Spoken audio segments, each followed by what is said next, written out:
Assalamualaikum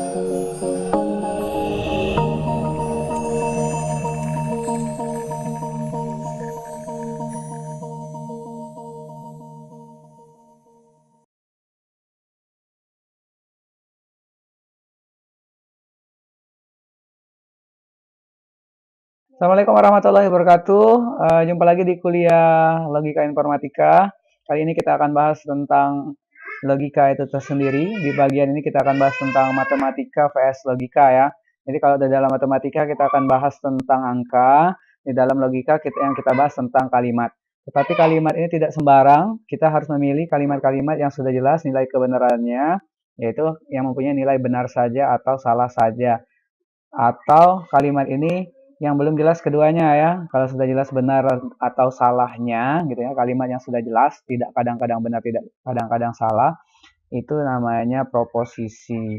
Jadi kalau di dalam matematika kita membutuhkan angka dan bilangan sebagai dasar atau basicnya, di dalam logika kita ya, gunakan proposisi, yaitu kalimat yang sudah jelas dan sudah umum. Siapapun tahu bahwa itu benar atau salah, tidak boleh keduanya. Nah, pada saat kalimatnya ini tidak jelas, maka kalimat itu bisa menjadi bukan proposisi atau menjadi suatu kalimat terbuka. Terbuka ini maksudnya belum jelas, kadang-kadang dia benar, kadang-kadang dia salah, tergantung dari inputan yang dimaksud. Nah, kalau di dalam matematika yang dioperasikan adalah angka-angka, operasinya adalah tambah kurang kali bagi pada basicnya ya, pada dasarnya. Nah, untuk logika ini yang kita kerjakan adalah operasinya bukan tambah kurang kali bagi lagi, tetapi seperti negasi, disjungsi, konjungsi, implikasi, dan diimplikasi ya. Nah, jadi ini angka-angka dan bilangan itu kita operasikan dengan tambah kurang kali bagi di matematika. Kalau di logika, proposisi, yaitu kalimat yang sudah jelas benar saja atau salah, itu dikerjakan dengan adanya negasi, disjungsi, konjungsi, implikasi, dan diimplikasi. Walaupun kedepannya nanti ada pengembangan, ada not and, not or, ada exclusive or, yang ada hubungannya ke dunia komputasi ya. Nah, salah satu terapan dari logika itu sendiri, kita bisa menggunakannya di dunia komputasi ya. Kemudian pemrograman dan mesin pencari. Jadi kita bisa menggunakannya di dunia komputasi, pemrograman, dan mesin pencari. Contohnya misalnya kita mencari di Google ya. Google itu akan menampilkan, misalnya kita akan mencari sesuatu di Google, atma luhur, maka secara otomatis Google akan mendefinisikan kata atma dan luhur, dan itu nanti termasuk disjungsi ya. Jadi akan sangat ada tampilan di Google-nya hasil pencarian akan sebanyak, gitu kan?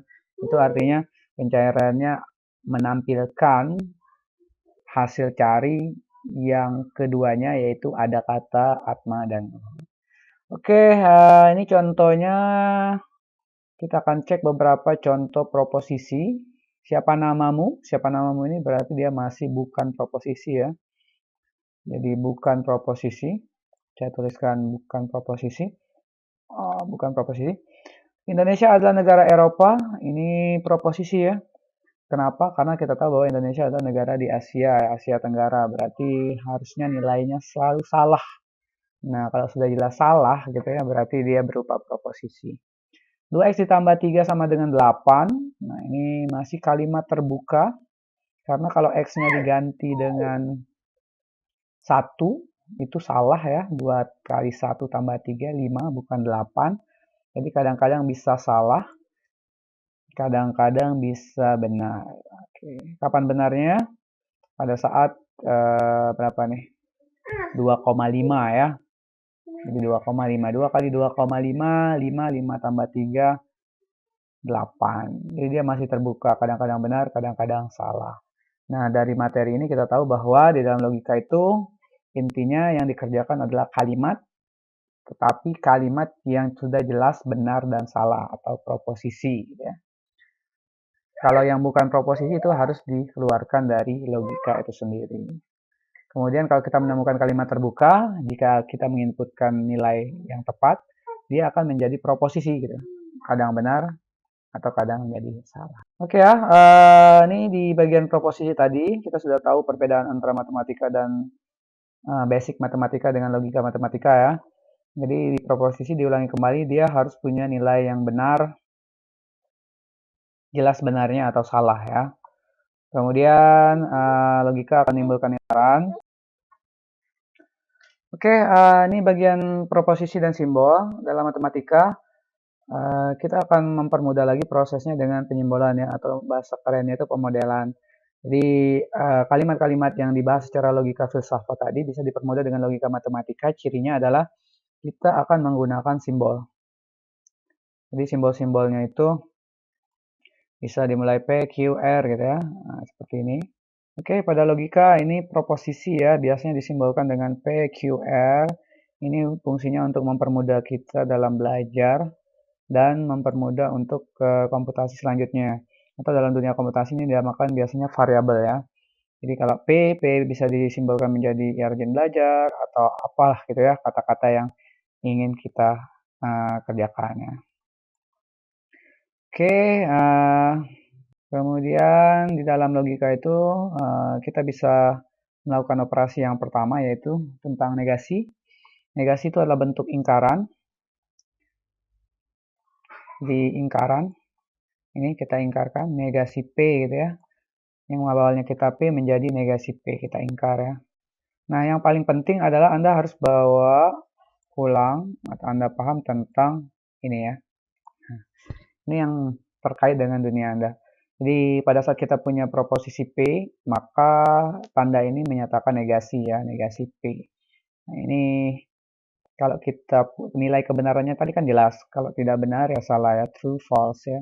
Kalau di dalam dunia komputasi biasanya dalam 1, 0 ya, dalam bit ya. 1, 0, bit 1 dan 0. Jadi nilainya bisa true, kebalikan dari benar yaitu false, kebalikan dari false true ya. Jadi hanya ada dua kemungkinan dalam logika ini, benar dan salah. Ini logika dasar ya, jadi logika kalkulusnya komputasi. Kalau logika fuzzy, nah itu akan banyak nilai gitu ya. Ini nilainya mutlak untuk logika yang kita punya sekarang. Kalau tidak satu ya nol. Contohnya apa? Pada saat kalian misalnya menutup suatu file gitu ya, jika kalian menutup file maka ada pesan yes or no gitu ya. Kadang ditambahkan lagi ada satu lagi cancel gitu ya. Yes no itu menyatakan 1 0 gitu. Yes berarti 1 lanjut, 0 berarti cancel ya. Nah, ditolak gitu ya. Atau misalnya Anda akan mengeksekusi sesuatu program di dalam komputasi, maka pesan itu mungkin di kuliah pengantar teknologi informasi komputer ya, kalian mungkin dibuatkan bagan apa namanya itu, diagram alir ya. Maka kalau Anda memesan sesuatu gitu ya, yes or no gitu ya. Iya berarti terus, tidak berarti dia bisa lagi balik ke belakang ya, looping ya. Oke, ya 1 0 0 1 sangat mudah. Kemudian yang berikutnya adalah pernyataan majemuk gitu ya. Jadi yang majemuk ini yang paling dasar yang kita pelajari dulu yaitu tentang ini. Jadi apa itu negasi ya tadi ya, dan atau ya, disjungsi dan konjungsi. Kemudian nanti kita juga akan belajar yang ini. Implikasi dan diimplikasi. Jadi nanti kalian akan banyak bertemu dengan tabel kebenaran ya. Bagaimana menghitung tabel kebenaran, bagaimana menghitung nilai-nilai dari ekspresi logika itu sendiri. Nah, ini contoh dari kalimat majemuk ya. Dan gitu ya. Dan ini identik dengan disjungsi. Dan ini dengan konjungsi ya, atau disjungsi. Nih, atau ini berarti dia disjungsi juga ya. Nah, jadi seperti itu. Jadi kalimat majemuk karena berhubungan dengan kalimat sebenarnya ada hubungannya dengan bahasa Indonesia ya. Cuma di dalam bahasa Indonesia adalah kalimat secara umum. Dia tidak menilai kebenaran dari kalimat itu, tidak punya nilainya gitu ya, benar atau salah saja yang tadi. Nah, kita bahas ke tabel kebenarannya. Jadi yang pertama itu tentang conjunction ya, and ya, and. Nah, nanti dipelajari ya di rumah, ini contoh-contoh kalimatnya. Yang saya inginkan Anda paham tentang tabelnya ya. Jadi tabel yang kita punya ini yang ini. True or false ya, benar atau salah. Maka yang seperti ini nilainya benar-benar, hasilnya benar, benar salah-salah gitu ya. Intinya hanya benar dan benar menghasilkan benar. Atau kalau nanti pada operasi bit, pada komputasi 1110 atau 0100 hasilnya 0 ya. Jadi seperti itu.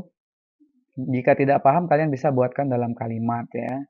Kalau kalimatnya misalnya saya makan dan minum, saya punya kalimat saya makan dan minum.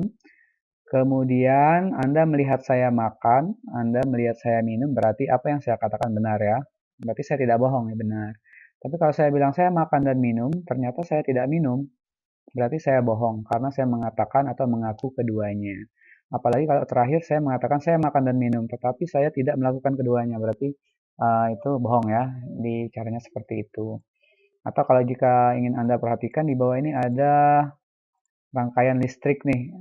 Ini nanti juga ada hubungannya ke aljabar bul ya, aljabar bulan rangkaian listrik. Ini kalau anak-anak elektro, anak-anak SMK elektro, apalagi ya yang ada hubungannya dengan kejuruan bidang listrik, ini pasti paham nih. Ini namanya rangkaian seri ya.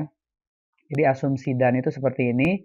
Kalau keduanya dinyalakan, dinyalakan berarti benar ya, dieksekusi tadi ya, satu dikerjakan maka lampu akan menyala. Kemudian kalau satunya dieksekusi, satunya tidak, kan tidak akan menyala karena aliran listrik tidak mengalir ya.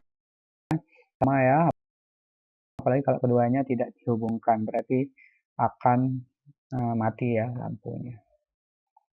Oke, berikutnya tentang disjungsi. Lagi-lagi yang diperlukan ini tabelnya ya, dan. Tadi dan ini atau. Nah, kalau disjungsi ini misalnya kalimat tadi ya, saya makan atau minum. Kalau saya melakukan keduanya boleh, saya tidak bohong karena atau ya. Kalau saya melakukan salah satu ya boleh juga. Kalau melakukan yang satu ini juga boleh, asalkan tidak keduanya. Berarti ini kebalikan yang tadi, dia akan salah jika keduanya salah. Nah, kalau diasumsikan dengan rangkaian listrik, dia rangkaian paralel. Paralel ya. Nah, ini lampu akan menyala jika cukup salah satu. Kalau keduanya ya boleh. Nah, terserah ya. Kalau keduanya dimatikan baru dia off ya. Selanjutnya tentang tabel ini ya, ini nanti dibaca ya, baca sendiri ya di rumah. Oke, ini ada eksklusif OR gitu ya, atau yang eksklusif artinya kalau keduanya nilainya sama dia akan salah. Kalau duanya sama-sama terjadi berarti orang itu bohong gitu. Kalau misalnya saya buat kalimat saya lahir di Jakarta dan Amerika. Berarti kalau kedua itu saya akui benar, maka jelas saya berbohong. Karena tidak mungkin kan lahir dalam waktu bersamaan di dua tempat berbeda. Kemudian kalau salah satu pasti benar. Jadi dia eksklusif, hanya milih saja, tidak boleh keduanya. Kalau keduanya salah pasti salah ya. Oke. Nah ini juga nih, nanti di bagian kedua minggu berikutnya kita akan bahas lebih detail ya. Atau nanti di classroom kita akan bahas lebih detailnya. Oke, ini not end ya. Oke, sampai di sinilah kuliah kita. Kita sambung lagi minggu depan ya. Silakan nanti ditanyakan di classroom. Bukunya juga sudah saya bagikan di classroom juga. Jangan lupa silakan di-download, dibaca. Bagi yang kurang paham, nanti silakan di-screenshotkan bagian mana kita akan buka kelas Zoom khusus pertemuan ketujuh nanti. Kumpulan beberapa pertanyaan yang ingin ditanyakan ya. Sekarang kan pertemuan ke-6. Oke, demikianlah saya Ria. Assalamualaikum warahmatullahi wabarakatuh.